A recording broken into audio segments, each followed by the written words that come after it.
Drugs. I knew it. He's nothing but a criminal. Karen Whitfield's shriek cut through the cul-de-sac as she held up a tiny plastic bag of white powder like she'd discovered buried treasure. Her voice bounced off the houses and pulled neighbors onto porches. Phones already lifted to capture the show. Rick Dalton and Tommy Briggs, her so-called HOA security, yanked me out of my car and slammed me onto the pavement. My suit jacket tore at the shoulder. My knees struck hard enough to sting through the fabric. Karen marched closer with that smug smile that could curdle milk. Emily, my wife, ran down the driveway, pleading for them to stop. Karen only laughed louder, raising the bag higher so every camera could see it. Caught red-handed, she announced, swelling with pride. HOA law will not be mocked. I didn't argue. I kept my breathing even. Then I looked up at her and spoke quietly. Karen, you just made the biggest mistake of your life. Before we go any further, drop a comment with your location and local time. I genuinely like seeing where you're watching from. To anyone watching, I probably looked like another guy finally caught breaking rules in a neighborhood run by small-minded tyrants. That's exactly the picture Karen Whitfield wanted. She lived for spectacle, for control, for twisting community standards into a weapon. But the truth is, my name is Michael Grant, and I'm not a man you frame and walk away from. By day, by every waking hour, really, I serve as director of the Federal Bureau of Investigation. The very agency Karen Whitfield was jabbing at without realizing it. Of course, nobody on this street knew that. To Estates, I was just the quiet middle-aged guy who trimmed hedges on Saturdays, waved while walking the dog, and paid HOA dues without complaint. Emily preferred it that way. She loved the illusion of normal, the safety of suburbia. After decades of law enforcement, I'd promised her calm. That's why we bought the house. But calm doesn't exist when Karen Whitfield lives across the street.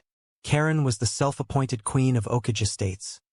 Mid-50s, widowed, too much free time, and far too much hairspray. She wore neon suits that screamed almost as loudly as she did, which was saying something. Her fixation on the HOA went beyond enforcement. She treated the neighborhood like a kingdom, every lawn a battlefield, every driveway a courtroom. The first time she came after me, it was almost funny. A citation on my mailbox claiming my grass exceeded regulation height by 1 inch. I measured it. She was wrong. I paid the fine anyway. No point making enemies, right? The second time, she complained my car was parked at a slightly improper angle. Those were her exact words. I ignored it. The third time wasn't funny. Emily planted roses along our front fence. Deep red, full blooms. The kind you'd expect in a storybook garden. Karen fined us $200 for unauthorized flora. Emily cried that night when we trimmed them back. That's when I understood. Karen wasn't merely annoying. She was cruel. And Karen never acted alone. Rick Dalton was her first enforcer. Mid-30s, bald, arms covered in skull and flame tattoos. He wore bargain bin tactical gear with HOA security patches that looked ordered from a shady website. He strutted with the fake confidence of a man who'd been rejected by every real institution that hands out authority. Tommy Briggs was the other. Taller, bulkier, always twirling a nightstick like it made him frightening. Together they played Karen's muscle. Everyone knew they weren't cops, but Karen treated their word like law, and most neighbors went along with it, because crossing Karen was exhausting. That was Estates. Quiet houses and loud fear. The Johnsons once got slapped with a $500 fine because their daughter's bicycle stayed in the driveway overnight. The Lees nearly lost their pool permit because Karen claimed the water was too loud during parties. People complained in whispers, then paid up. People always caved. Except me. I smiled, nodded, and acted as if her little games mattered. I let her believe she had control. Because when you're FBI director, you don't waste energy raging at bullies. You watch, you learn, and when the moment is right, you end it. Still, I didn't expect her to sink this low. Planting drugs, framing me, was beyond even Karen's usual theatrics. But looking back, the escalation had been obvious. For weeks she'd pushed harder, testing limits, gauging how far she could go before someone pushed back. Emily hated it. Michael, she kept saying, please just talk to her. I don't like the way she looks at you. Trying to reason with Karen was like negotiating with a hurricane. She didn't want peace. She wanted conquest. One evening, Emily and I sat on the porch as the sun slipped behind the rooftops. She asked, why do you let her do this?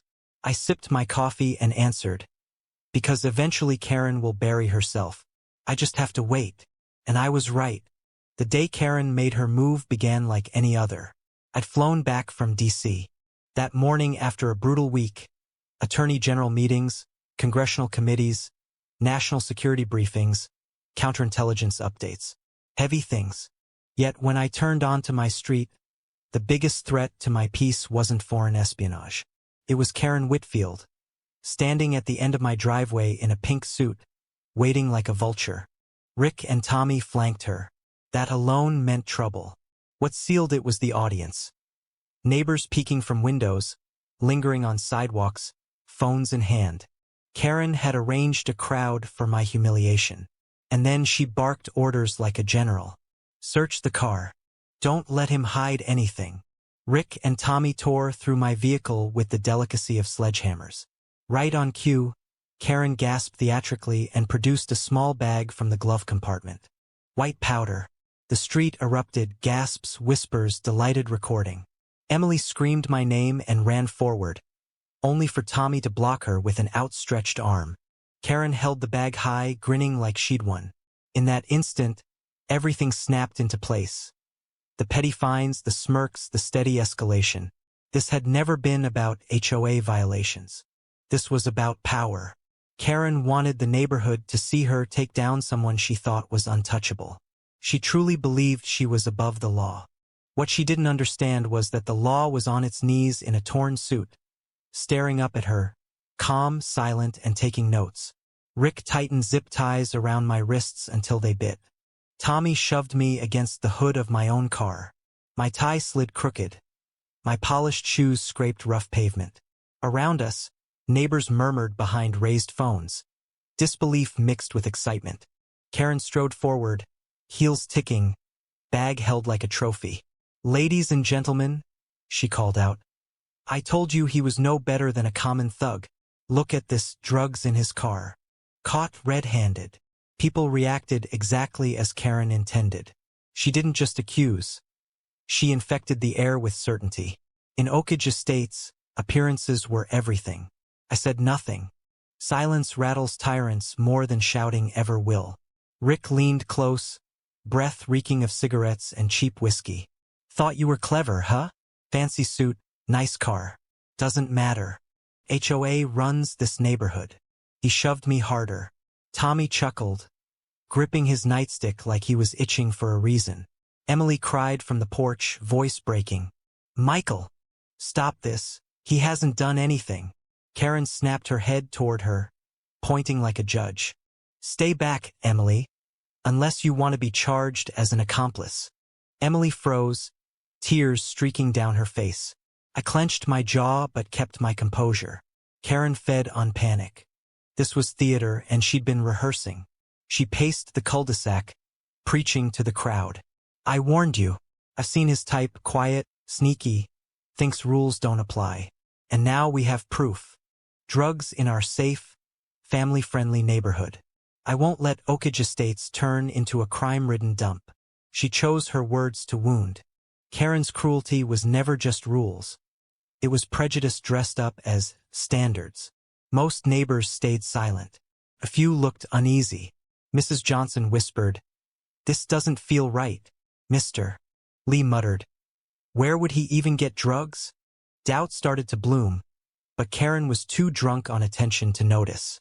She crouched until her heavily perfumed face was level with mine. Any last words before the police arrive? Because once they see this bag, your life is over. I met her eyes and spoke low. Karen, you don't know how right you are. Just not about me. About you. Her smirk twitched. Rick yanked me upright. Shut up. Tommy produced a pair of rusted handcuffs, clicking them open as if he had jurisdiction. We should take him to the clubhouse. Make it official. Karen clapped. Excellent. Let everyone see justice. Justice. The word burned. I'd built my life around the real thing, evidence, integrity, truth. Karen offered mob rule wrapped in neon polyester. They dragged me toward the clubhouse, neighbors trailing behind like it was a parade. Kids peeked from behind parents. A teenager live-streamed, narrating like it was a sporting event. I caught the whispers. I can't believe it. He seemed so normal. Karen always knows. Public opinion tilted the way Karen wanted. Inside my head, I was already running protocols, response times, contingencies, secure lines. My silence wasn't surrender. It was timing. At the clubhouse, Rick shoved me into a flimsy plastic chair. Tommy hovered like a bouncer. Karen pranced in front of the crowd, still clutching the bag. I'll file the report myself, she announced. This will be on record. When the Real police arrive, they'll see the evidence, the witnesses, everything. No escape for you, Mr. Grant. I lifted my head slightly. You're right about one thing, Karen. There's no escape. Her smile flickered. Not for me, I added. Rick squeezed my shoulder. Big talk for a guy in cuffs. I let the silence answer him. Karen kept digging. Emily burst into the clubhouse, pushing through the crowd. Her face was red from crying, but her voice held steady. Stop this. You have no authority. Michael hasn't done anything. Karen spun on her. Authority? I'm the HOA president. That makes me the law here. The room went still. Even Rick and Tommy exchanged uncertain looks. Karen's obsession had tipped into delusion, and delusion leaves fingerprints. I leaned back, zip ties biting, and allowed myself the faintest smile. The higher she climbed, the harder she'd fall. Karen turned the clubhouse into her courtroom. The bag became her prop. Neighbors packed in, whispering, filming, waiting for a finale. She shook the bag at the crowd. This is the poison he was going to bring into our neighborhood. While children play outside, he hides drugs in his car. Do you want Oak Estates to become a haven for criminals? A few neighbors booed. Others watched with arms crossed, unconvinced but quiet. Rick stood beside me, tapping his nightstick against his palm. Tommy played sentry by the door. Karen set the bag on a folding table and leaned over it like a prosecutor. He thinks he's better than us. Fancy car, fancy suits, rules don't apply. But tonight the truth comes out. Nobody is above HOA law. Emily watched me from near the doorway, eyes pleading. Say something, end this. But Karen wasn't finished destroying herself. Rick finally asked, bored, why don't we call the cops already? Karen wagged a manicured finger. Not yet. First we document. Photos, statements. By the time police arrive, it'll be airtight. She snapped photos of the bag, my car keys, me bound to the chair. She even tried to angle Emily into the shots, as if wife in denial strengthened her story. Emily's voice shook with anger. This is insane, Karen. You know he didn't do this. Karen lowered her phone, smirking. The funny thing about evidence, Emily, is it doesn't care what you believe. It cares what people see. She gestured to the neighbors filming. And right now they see your husband caught with cocaine. I straightened and finally spoke, calm and controlled. The voice that makes liars second-guess their heartbeat. Careful, Karen. Everything you're doing is being recorded too. And the truth has a habit of surfacing. She laughed sharply. What truth? You're a nobody. Once the police arrive, you'll be in real handcuffs. Prison orange will suit you better than Armani. Rick chuckled. Tommy grinned. The room murmured. I let her words hang, then leaned forward as far as the zip ties allowed. You've written your own ending, Karen. You just don't see it yet. A flicker of doubt crossed her face. She hated that I wasn't begging. She grabbed the bag and shoved it inches from my face. Deny it all you want. This is the truth. I held her stare. No, Karen. That's your lie. And lies leave traces. Her smirk faltered. She slammed the bag back onto the table. Rick, call the police. Tell them we caught a drug dealer. Rick pulled out his phone, delighted. Tommy puffed his chest. Emily cut through it, desperate. Stop. He hasn't done anything. Karen snapped at her, voice climbing. He's guilty, Emily. Guilty. I am the law here. Her words echoed off the walls. Too loud. Too absolute. Even her thugs hesitated. Neighbors shifted uncomfortably. Karen didn't notice. She was intoxicated by her own performance, and blind to how badly she'd overplayed her hand. And I sat there, composed, because what she didn't know was simple. Protocols were already moving. My silence wasn't weakness. It was a trap. The clubhouse reeked of sweat, cheap cologne, and Karen's overwhelming perfume.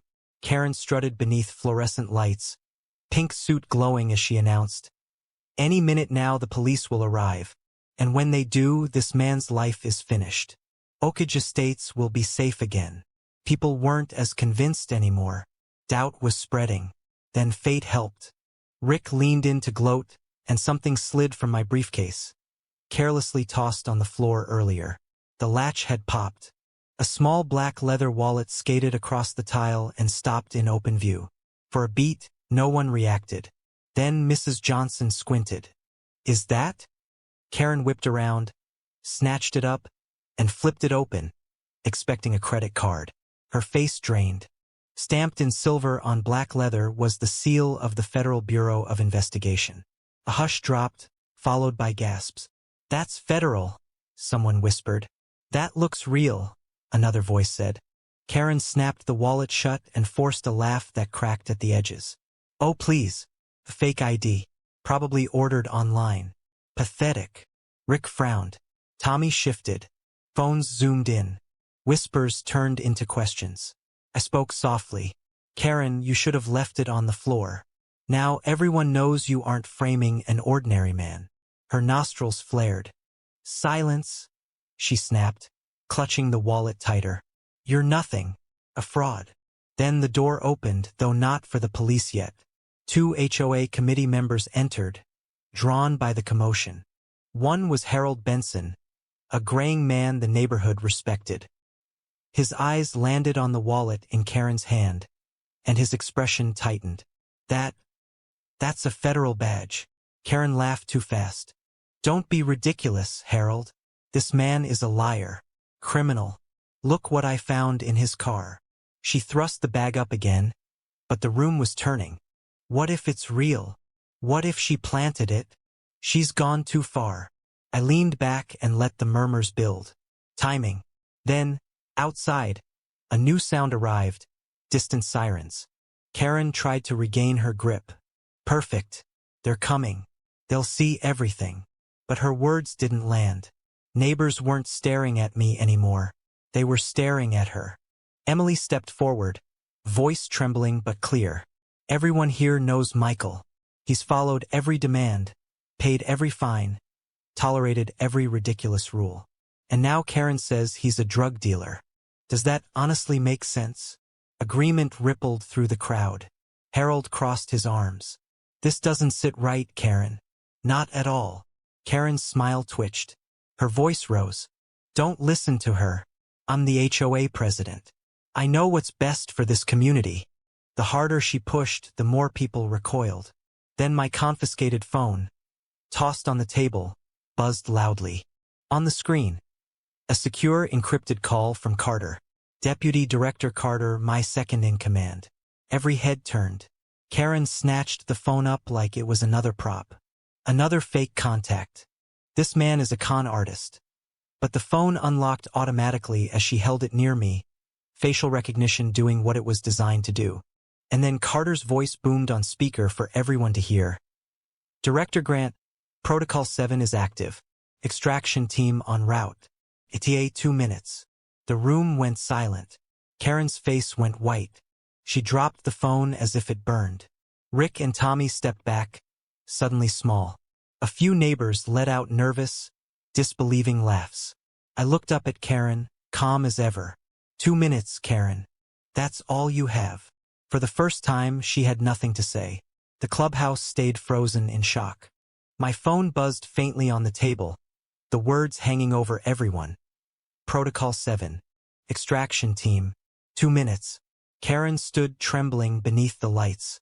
Rick and Tommy avoided eye contact like men who just realized they'd stepped onto a minefield. Emily moved closer, relief and anger shaking through her. "They're coming," she whispered. I nodded. 2 minutes. I leaned back in the chair, zip ties biting, and held Karen's stare. Tick-tock. Then engines rumbled outside. Low, heavy, unmistakable. 3 black SUVs tore into the cul-de-sac and braked in perfect sync. Neighbors backed up, phones lifting higher. Doors flew open. A dozen agents spilled out in real tactical gear, dark blue with bright yellow FBI lettering. Not costume patches. Not knockoff authority. The real thing, the kind of presence that makes even confident criminals forget how to breathe. Deputy Director Carter led them, tall and broad, silver hair cropped close, eyes sharp with purpose.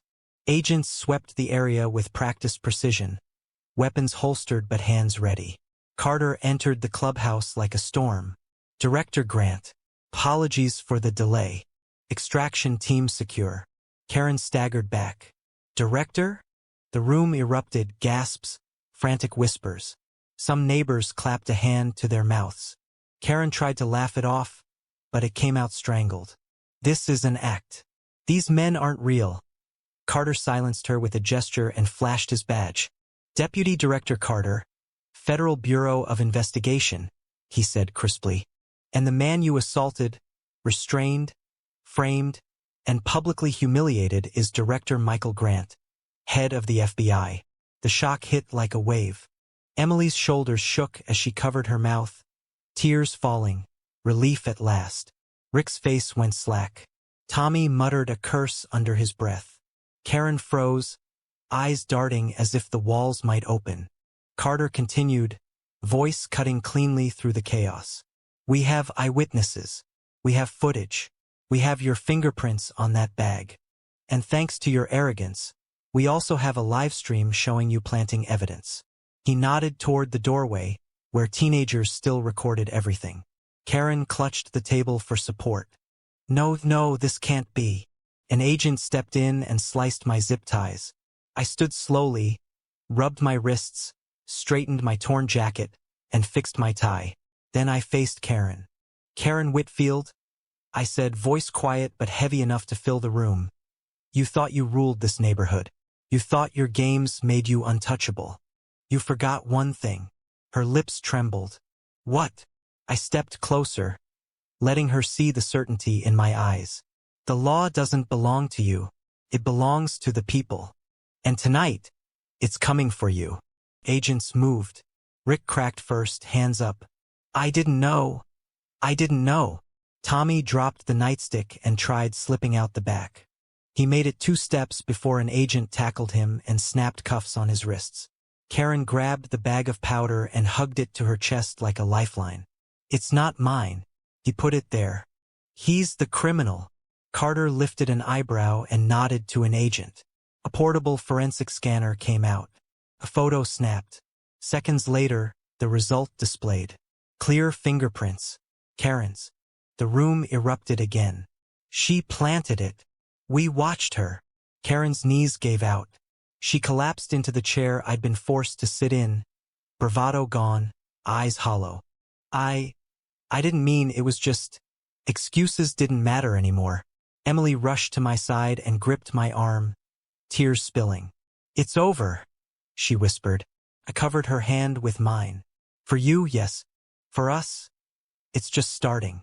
Because Karen's stunt had exposed more than personal malice. Rick and Tommy weren't random hired thugs. They were part of something Karen had built, an intimidation machine wrapped in HOA paperwork. Carter addressed the room with official precision. "Karen Whitfield, Rick Dalton, and Tommy Briggs, you are under federal investigation for impersonation of law enforcement, evidence tampering, false imprisonment, and attempted framing of a federal officer. You have the right to remain silent." The words rang like a final bell. Neighbors erupted, cheers, jeers, frantic filming. After months and years of Karen's reign, they were watching her power evaporate in real time. Karen's head dropped into her hands as cuffs clicked around her wrists.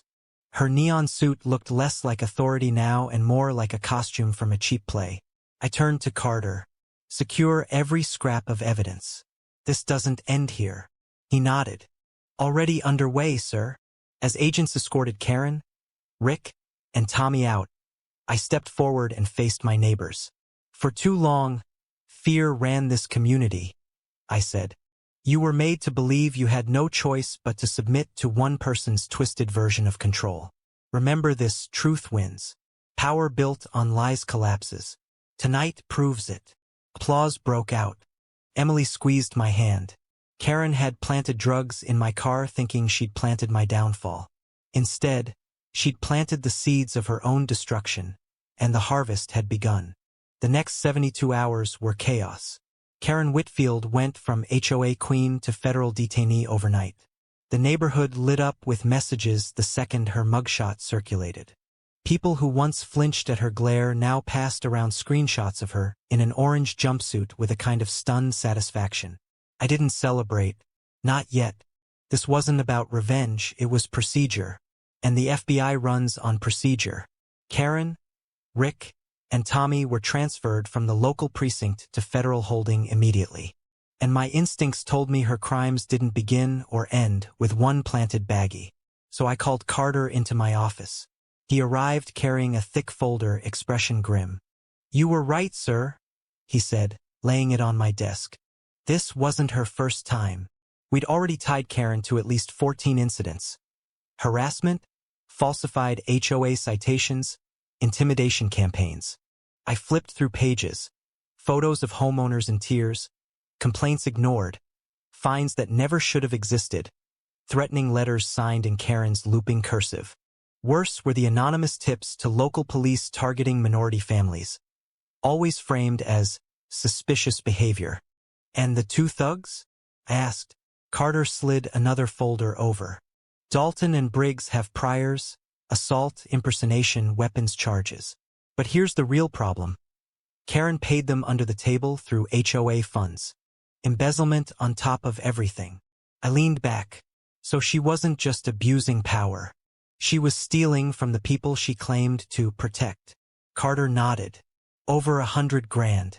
Fake security contracts, all signed by Karen. That was the nail through the coffin. A task force formed overnight.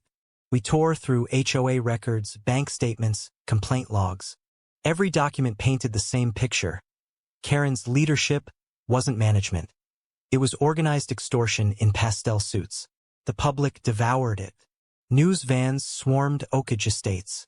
Anchors narrated breathlessly as clips of Karen waving the bag like a victory flag went viral. The irony was irresistible. And in an interrogation room, Karen wasn't laughing anymore. I sat across from her with a recorder on the table, agents posted at the walls. Her hair, once immaculate, had frizzed into defeat, makeup smeared. She leaned forward, eyes bloodshot, hands trembling under borrowed bravado. Michael, please, she said, voice small. This is a misunderstanding. I never meant for it to go this far. I kept my expression flat. You planted drugs in my car. You hired criminals to dress up like cops. You tried to destroy me in front of my wife and neighbors. And you didn't mean for it to go this far. Her mouth quivered. It was supposed to scare you, make you respect the rules. You act like you're better than everyone.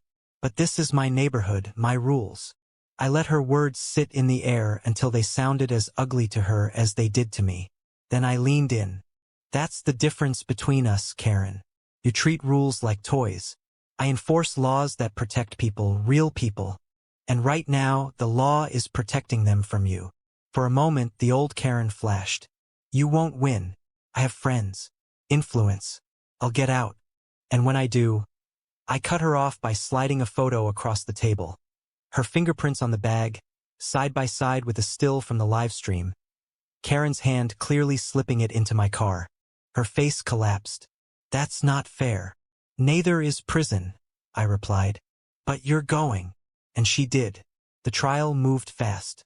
With video, financial records, and testimony from nearly every neighbor she'd tormented. The jury needed less than 3 hours. Guilty on all counts. Rick and Tommy took plea deals, reduced time in exchange for testimony. They admitted everything. How Karen recruited them, how she fed on power, how she called herself the judge of Oakage.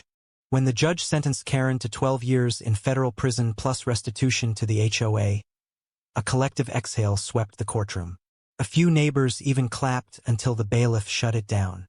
Emily held my hand through it all, tears of relief streaking down her cheeks as we walked out. Cameras flashed. Microphones pushed toward me.